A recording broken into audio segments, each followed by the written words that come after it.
ఇప్పుడే జీ5 app download చేయండి. చూడండి మీ ఫేవరెట్ టీవీ షోస్ ఎప్పుడైనా ఎక్కడైనా. అయితే అక్కడ జరిగిన బ్లాస్ట్ కూడా ఎవరో కావాలని చేసినట్టు.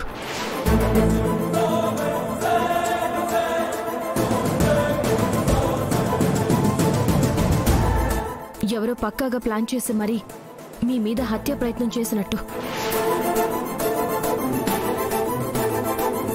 ఈ లక్ష్మి ఏంటి పెద్ద ఆఫీసర్లా అనవసరమైన కూపి అంతా లాగుతోంది.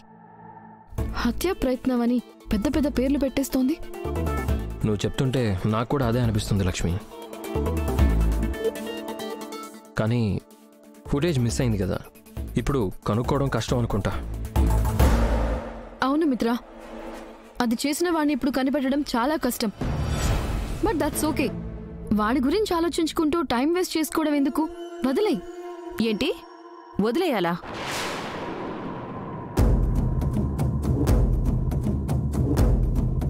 అలా ఎలా వదిలేస్తారు మనీషా? మిత్రగారి ప్రాణానికి ఎవరో గురి పెట్టారు.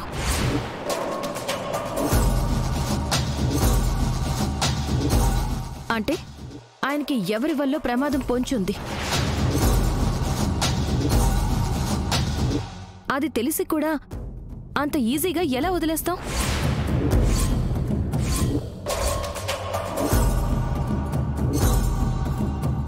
ఈ లక్ష్మి ఏంటి ఆరిపోయిన నిప్పుని మళ్ళీ రగిలించేలా ఉంది. ఈ విషయాన్ని ఇక్కడితో వదిలేదే లేదు.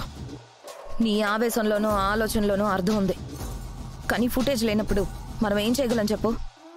ఏ సమస్యకైనా ఏదో ఒక పరిష్కారం తప్పకుండా ఉంటుంది.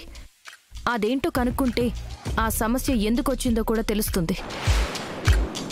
కానీ ఈ సమస్యకి పరిష్కారం నాకైతే కనిపించట్లేదు లక్ష్మి. ఈ సమస్య కూడా పరిష్కారం ఉంది మిత్రగారు.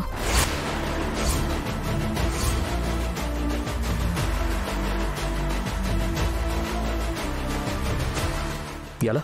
నేను ఒకసారి ఒక ఫైల్ ఇవ్వడానికి కంపెనీకి వెళ్ళాను. అక్కడ టెక్నీషియన్స్ మాట్లాడుకుంటూ ఉంటే విన్నాను. సీసీ కెమెరా ఫుటేజ్ మిస్ అయినప్పుడు ఆ హార్డ్ డిస్క్ మనం హార్డ్వేర్ వాళ్ళకి ఇస్తే మిస్ అయిన ఫుటేజ్ని మళ్ళీ వాళ్ళు తెప్పించగలుగుతారట. అలాంటి ప్రయత్నం ఎందుకు చేయకూడదు?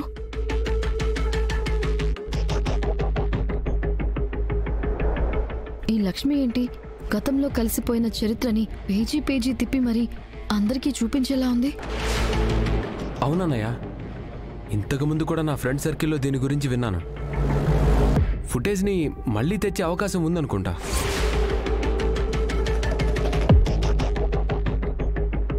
ఇంకెందుకు మిత్ర ఆలోచించటం?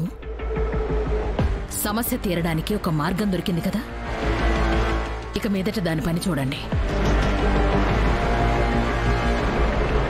అక్కడ మన వర్కర్ చందు ఉన్నాడు కదా, తనకి చెప్పి హార్డ్ డిస్కుల్ని దానికి సంబంధించిన టెక్నీషియన్స్ దగ్గరికి పంపించమని చెప్దామండి. సరే లక్ష్మి. అమ్మో, సమస్య తీరిపోయింది అని సంబరపడిపోయాను. ఈ లక్ష్మి పరిస్థితిని మళ్ళీ మొదటికొచ్చేలా చేసింది. ఇప్పుడెలా? అబ్బా. జీ5 యాప్ డౌన్లోడ్ చేసి అన్ని ఎపిసోడ్స్ పూర్తి ఉచితంగా చూడండి.